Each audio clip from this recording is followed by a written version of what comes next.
गजल में बंदिशो अल्फाज ही नहीं काफी, गजल में बंदिशो अल्फाज ही नहीं काफी, जिगर का खून भी कुछ चाहिए असल के लिए, अंदाज़े बयान नाज़िला, अंदाज़े बयान, अंदाज़े बयान।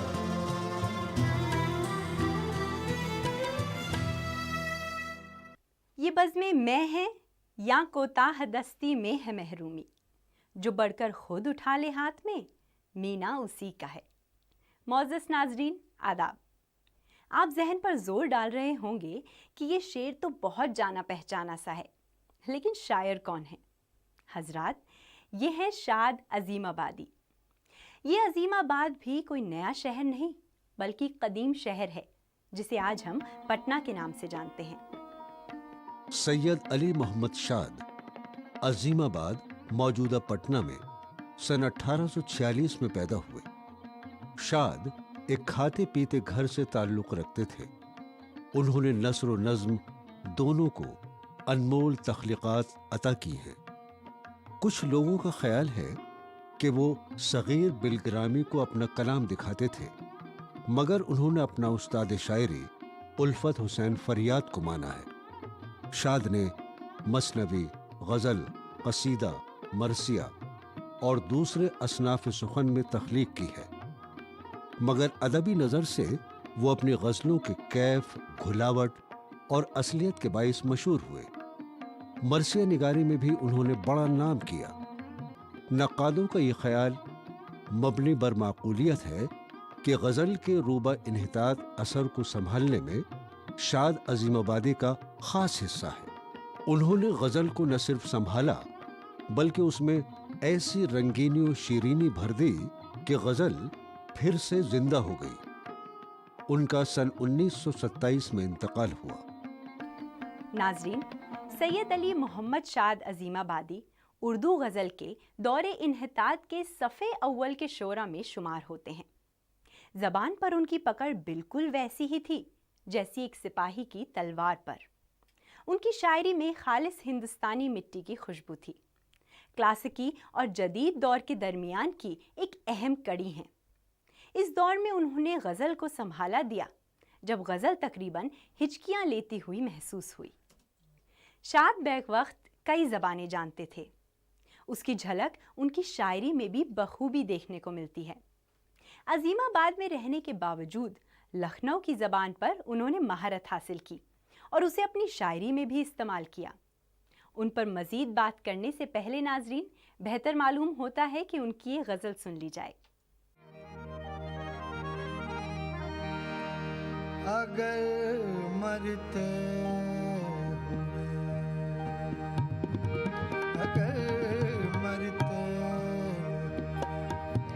लब पर तेरा नाम आएगा, अगर मरते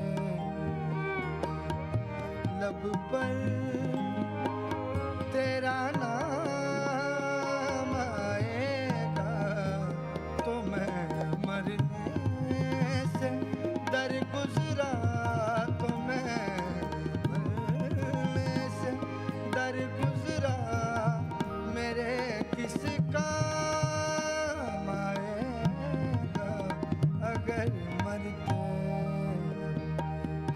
लब पर तेरा नाम आएगा।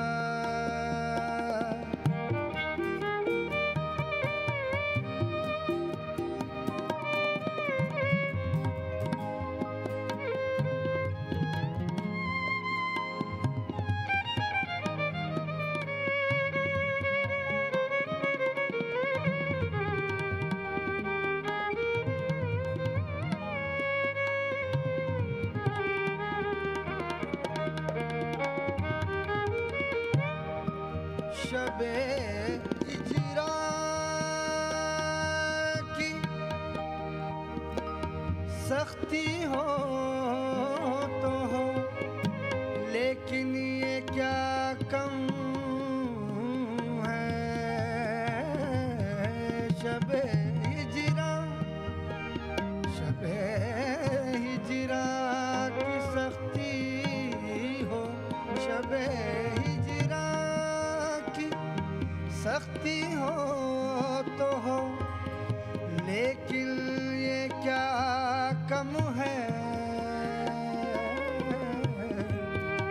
के लब पर रात, हाँ के लब पर रात रह के तेरा नाम आएगा, के लब पर रात रह के तेरा नाम आएगा। तो मैं मरने से दर गुजरा, मेरे किस काम आएगा अगर मरते।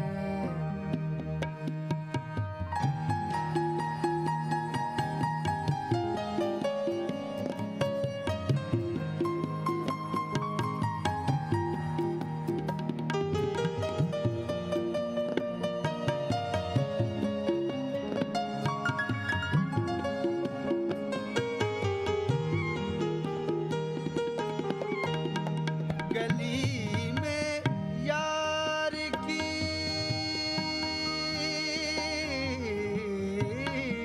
गली में यार की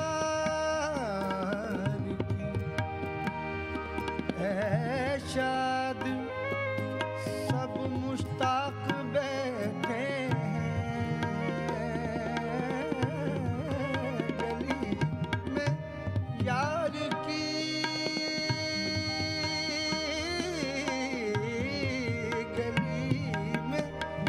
यार की ऐ शाद सब मुश्ताक बैठे हैं। गली में यार की ऐ शाद सब मुश्ताक बैठे हैं।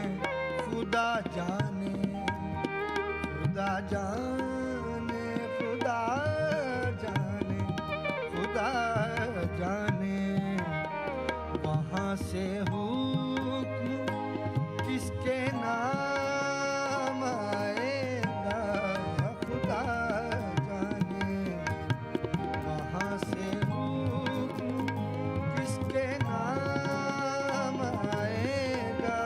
तो मैं मरने से दर गुजरा, मेरे किस काम आएगा अगर मरते। लब पर तेरा नाम आएगा अगर मरते।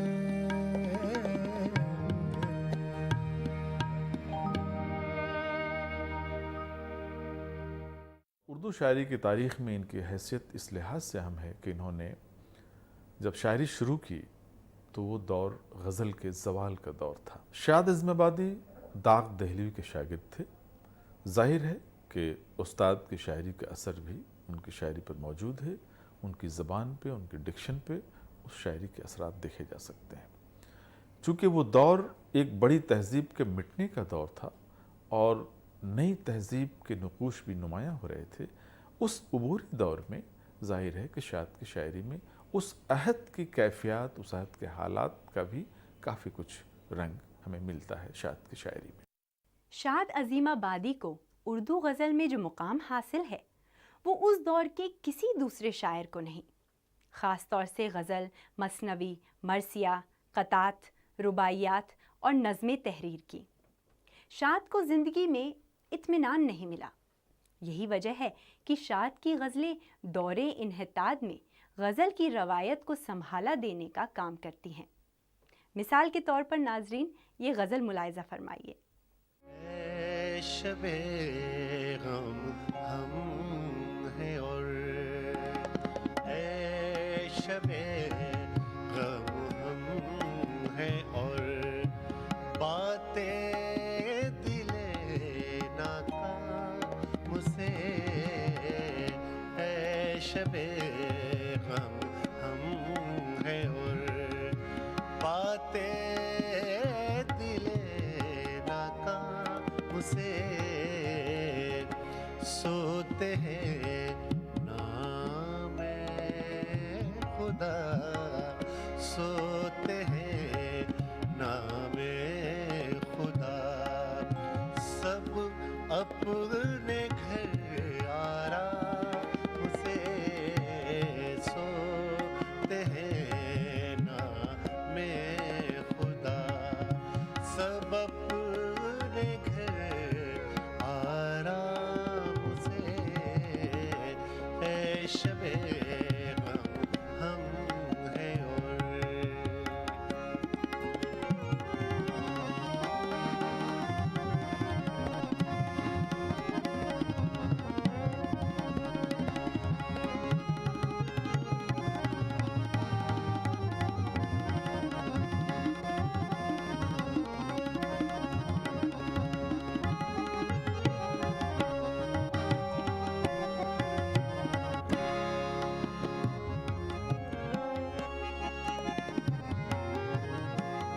जागने वालों पे ये क्या गुजरी वो जाने भला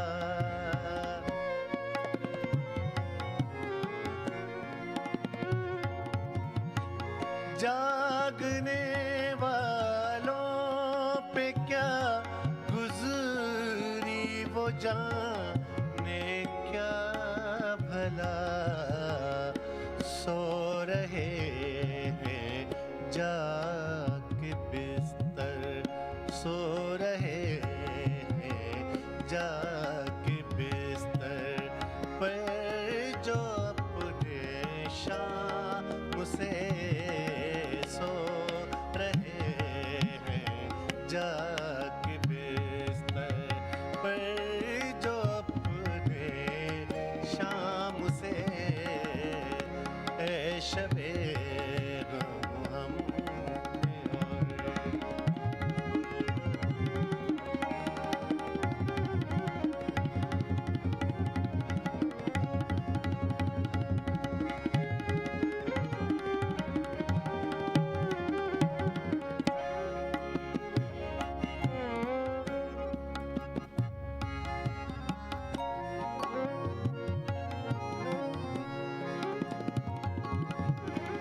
जीते जी हम तो हमें फुर्दा की धुन में मर गए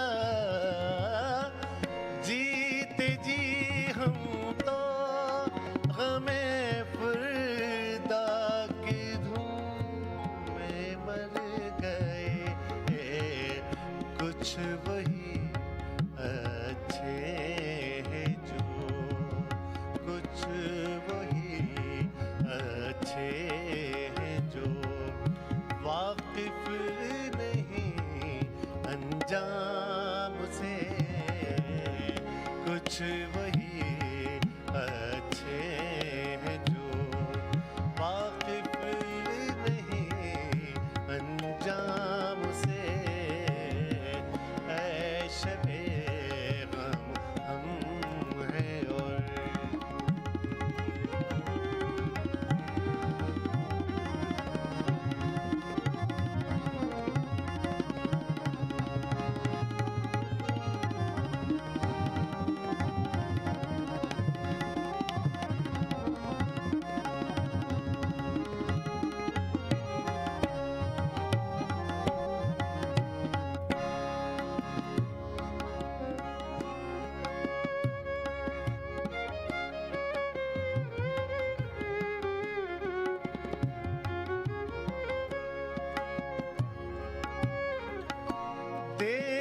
देखते हो मैं कदे मैं कशो साकी बगैर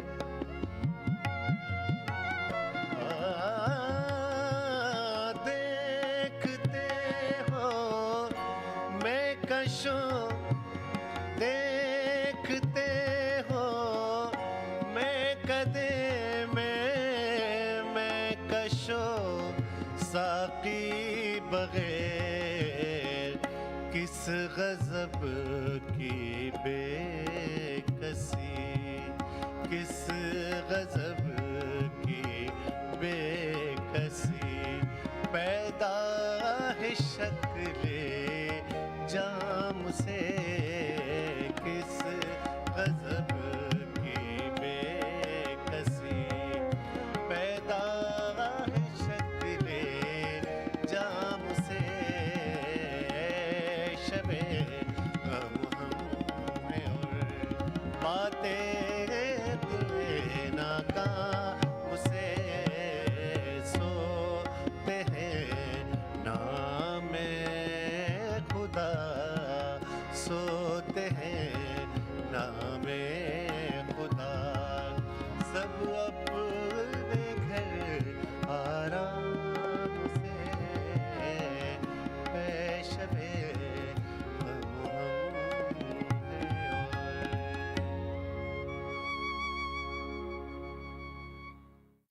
शाद के ज़माने में गज़ल ने एक रिवायती अंदाज़ इख्तियार कर लिया था। मीरो गालिब ने जिस गज़ल की ज़ुल्फ़ें सवारी थीं वो ज़ुल्फ़ अब बिखरने लगी थी, यहाँ तक कि उलझने लगी थी। शाद ने पहले इस ज़ुल्फ़ को सुलझाया और फिर उसकी ऐसी कंघी चोटी की कि वो उसी आबुताव के साथ दमकती नज़र आई। शाद अज़ीम आबादी की अहमियत ये है कि जो हम ये कहते हैं या उर्दू नक़ाद ये कहते हैं कि उर्दू गज़ल या जदीद गज़ल के जदीद दौर का आगाज़ हसरत मुहानी से होता है, वो बहुत ज़्यादा सही नहीं है। दरअसल जदीद गज़ल का आगाज़ शाद अज़ीम आबादी से होता है। जो जदीद तसव्वुर थे, ख़यालात तसव्वुरात थे, नए ख़यालात थे, किस तरह से ज़माना महबूब के तसव्वुर को बदल रहा है, शायरी की रिवायत को बदल रहा है, फॉर्मेट में थोड़ी बहुत तब्दीली लाने की कोशिश कर रहा है, वो दरअसल शाद अज़ीम आबादी से होती है। हम गज़ल की तारीख़ को देखते हैं तो पहली बार उसमें इनकलाब का एहसास शाद के यहाँ ही नज़र आता है। नाज़रीन, अगली गज़ल पेश करने के लिए अपने फ़नकार को शाद के इस शेर के साथ ही मदु करना चाहूँगी। जब अहले होश कहते हैं अफसाना आपका, हंसता है देख देख के दीवाना आपका।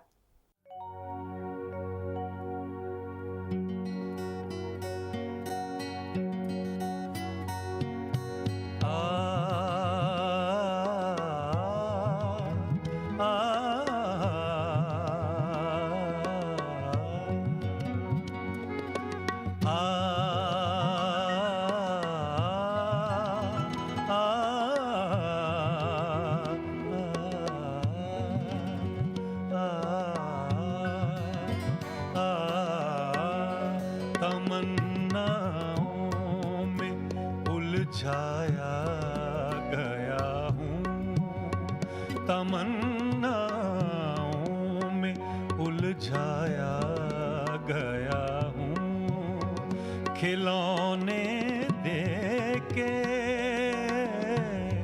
खिलौने देके बहलाया गया हूँ, तमन्नाओं में उलझाया गया हूँ।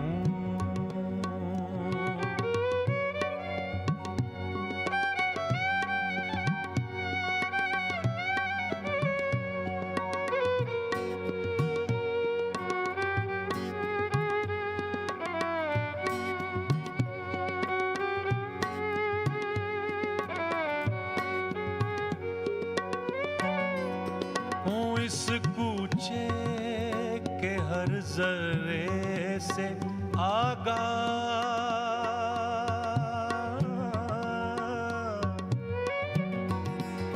हूँ इस कूचे के हर जर्रे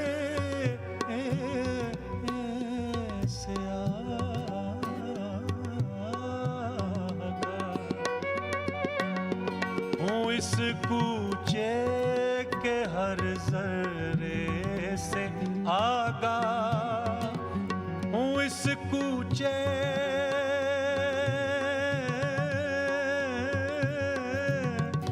हूँ, इस कूचे के हर जर्रे से आगा। इधर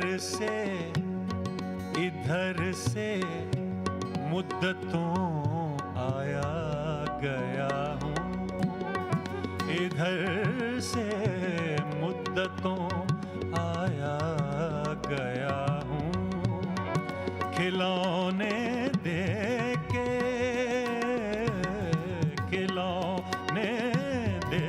के बहकाया गया हूँ, तमन्नाओं में उलझाया गया हूँ।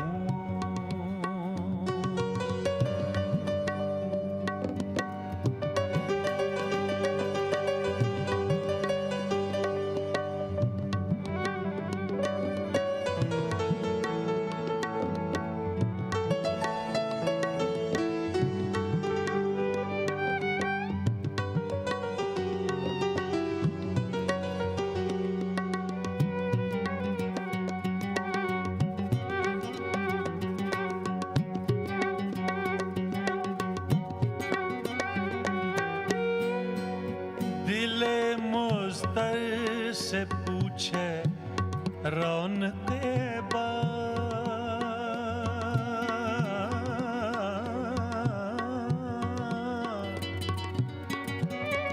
दिले मुस्तर से पूछ पूछ पूछ पूछ पूछ दिले मुस्तर से पूछे रौन के बाद, दिले मुस्तर से पूछे रौन के बाद।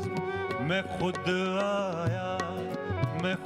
आया नहीं लाया गया हूँ, मैं खुद आया नहीं लाया गया हूँ। खिलौने दे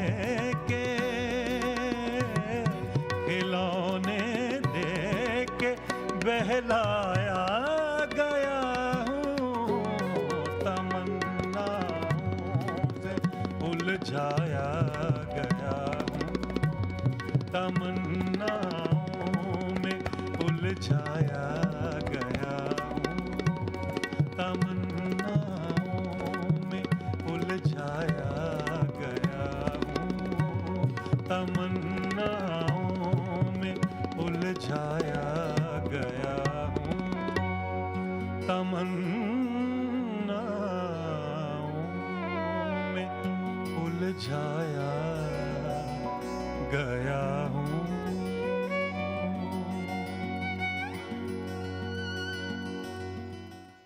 शाद का ज़माना दरअसल बहलने और बहलाने का ही है। इसी दौर में शाद की रहनुमाई में गज़ल ने नए नए मौज़ूआत को पेश किया। उन मौज़ूआत को पेश करने का अंदाज़ बदला। पुराने लफ्ज़ ने नए मायने इख्तियार किए। शायरी की अलामत बदली, साथ ही साथ पुरानी अलामत ने एक नए मायने इख्तियार किए। यहाँ तक कि गज़ल की लफ्ज़ियात तक में तब्दीलियाँ आईं, और इस तब्दीली को शाद ने जिस खूबी से बरता, ये उन्हीं का हिस्सा है। क़द्रे हुनर थी जिनसे वो अहले हुनर गए, ये दौर और हैं वो ज़माने गुज़र गए। और हकीकत भी यही है नाज़रीन कि शाद के बाद दूसरा शाद तो क्या, उसके आसपास भी कोई दिखाई नहीं देता।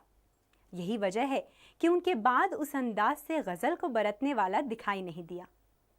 उसी तरह से उनकी शायरी में आप देखेंगे कि जो लफ्ज़ियात, जो डिक्शन का जो इस्तेमाल उन्होंने जिस तरह से किया है, जो इंतखाब किया है, उसमें क्लासिकी जो पुट है, जो आहंग है, वो पूरी तरह से गालिब है।